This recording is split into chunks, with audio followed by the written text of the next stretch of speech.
జియో వచ్చిన కొత్తలో ఫ్రీ కదా అని చెప్పి ప్రతి ఒక్కరు కూడా సిమ్ములను అలవాటు చేసుకున్నారు. తర్వాత ఏమైందంటే టెలికాం ఇండస్ట్రీనే మొత్తం ఆగం చేసి పడేసిండు. ఇప్పుడు ఈ ముచ్చట ఎందుకు వచ్చిందంటే రిలయన్స్ కంపెనీ అంట కొత్తగా ఇది క్యాన్సర్ పరీక్షలకు సంబంధించి 10,000లో జరగబోయే క్యాన్సర్ పరీక్ష ఏదైతే ఉందో 1,000 రూపాయలకే చేస్తామని చెప్పి చెప్తా ఉన్నారు. అసలు ఈ ముచ్చట ఏందనేది ఒకసారి చూద్దాం. వైద్య పరీక్షల రంగంలోకి రిలయన్స్ జినోమ్ సీక్వెనింగ్ తో రోగాలను ముందే గుర్తిస్తారు. రక్తం, లాలాజలం, టిష్యూ ద్వారా వైద్య పరీక్షలు రోగాన్ని ప్రాథమిక దశలో గుర్తిస్తున్న క్యాన్సర్ స్పాట్. పాజిటివ్ వచ్చిన వారిలో 30 మందికి వ్యాధి.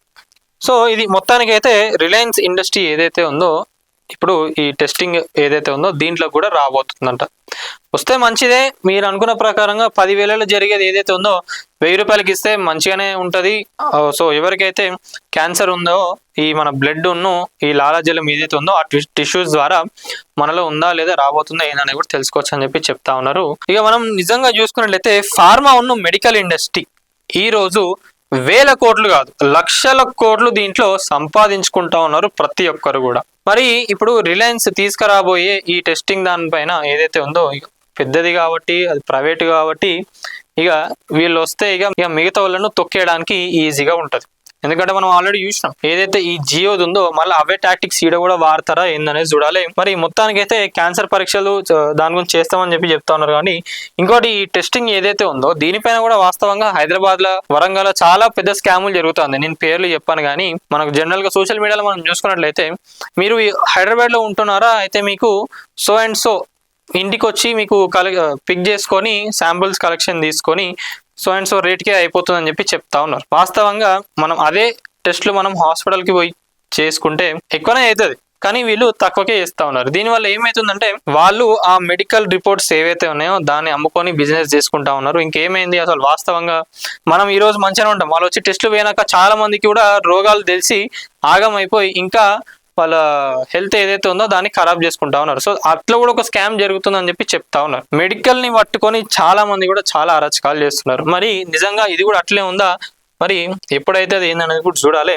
రిలయన్స్ సంస్థ జియో తరహాలో మార్కెట్ ను తలకిందులు చేసే మరో పెద్ద విప్లవానికి తెరతీయడానికి సిద్ధమవుతుంది. భవిష్యత్తు రోగాలను ముందే గుర్తించే 10,000 రూపాయల విలువైన వైద్య పరీక్షకు ఏకంగా 1,000 రూపాయలకే ఇవ్వాలని యోచిస్తుంది. 4 ఏళ్ల కిందట 393 కోట్లతో కొనుగోలు చేసిన బెంగళూరు సంస్థ స్టాండ్ లైఫ్ సైన్సెస్ ద్వారా ఈ డయాగ్నోస్టిక్ పరీక్షలు రంగంలోకి ప్రవేశించాలని రిలయన్స్ ఆలోచిస్తుందంట. ఈ సంస్థ వైద్య పరీక్షలకు జినోమిక్స్ సైన్స్ ను ఉపయోగిస్తోంది. ఇందులో రక్తం లేదా లాలాజలం లేదా దేహం నుంచి తీసిన టిష్యూను శాంపుల్ గా వినియోగిస్తారు. ఇది ఇప్పుడిప్పుడే ప్రాచుర్యం సంతరించుకుంటున్న వైద్య పరీక్షల ప్రక్రియ.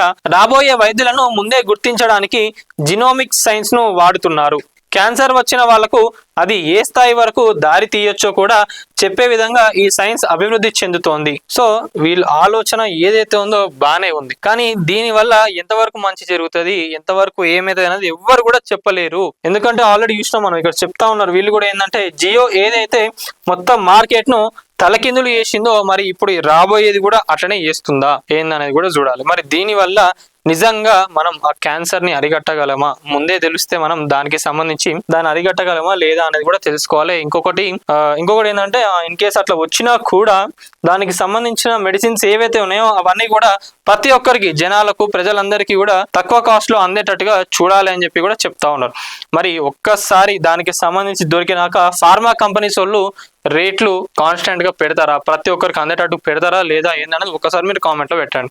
ఎందుకంటే మనం ఆల్రెడీ చూస్తా ఉన్నాం మెడికల్ మాఫియా ఎంత ఘోరంగా ఉన్నదో అని. కొన్ని మెడిసిన్స్ కూడా మనం చూస్తున్నాం ఏంటంటే చిన్న సర్జరీస్ కి కూడా 4 లక్షలు 5 లక్షలు 50 లక్షలలో కూడా మెడిసిన్స్ ఉన్నాయి. మరి ఎగ్జాంపుల్ గా మనం అనుకుందాం ఈ రిపోర్ట్స్ ఇంత నిజంగా అందరు ప్రతి ఒక్కరు కూడా చేయించుకున్నారు అనుకోండి. ఈ రిపోర్ట్స్ ఆధారంగా ప్రతి ఒక్కరికి ఎవరికి బాడీలో ఎట్లుంటది దానికి సంబంధించినట్టుగా వాళ్ళు మెడికేషన్స్ అవన్నీ కూడా తయారు చేస్తారు అనుకోండి. ఇదేమైతే ఫ్యూచర్ లో పెద్దవాళ్ళు ఎవరైతే ఉన్నారో వాళ్ళకి బేస్డ్ గా మెడిసిన్స్ క్రియేట్ చేస్తారు. అప్పుడు ఏం చేస్తారు హై రేట్ లో పెట్టేస్తారు. సో ఇక ఈ జనరల్ గా ఈ మధ్యతరగతి ప్రజలు ఎవరైతే ఉన్నారో వాళ్ళకు సంబంధించినట్టుగా కొంచెం మేబీ లో కాస్ట్ లో రావాలంటే ఏం చేస్తారు ఆబ్వియస్లీగా. సో ఆ మెడిసిన్స్ తయారు చేసేటప్పుడు మేబీ లో క్వాలిటీగా అట్లా ఏమైనా వాడటం చాలా ఉంటాయి దీంట్లో, చెప్పలేం.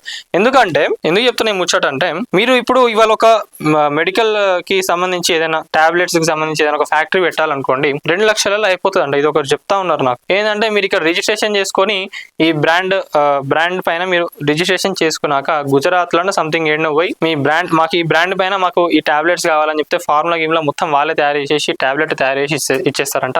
అవి మీరు తీసుకొచ్చి అమ్ముకోవచ్చు అంట. చూడండి మెడికల్ మాఫియా ఎంత ఘోరంగా ఉందో. అందుకే అంటున్నారు వీళ్ళు కూడా, ఏమంటున్నారు, జియో ఎట్లయితే మార్కెట్ ని తలకిందులు చేసిందో మరి ఇది కూడా అట్లనే చేస్తుందా లేదా ఏందనేది కూడా చూడాలి అని చెప్పి చెప్తా ఉన్నారు. దీనిపైన మీరేమనుకుంటున్నారు అనేది ప్రతి ఒక్కరు కూడా కామెంట్ లో తెలపండి.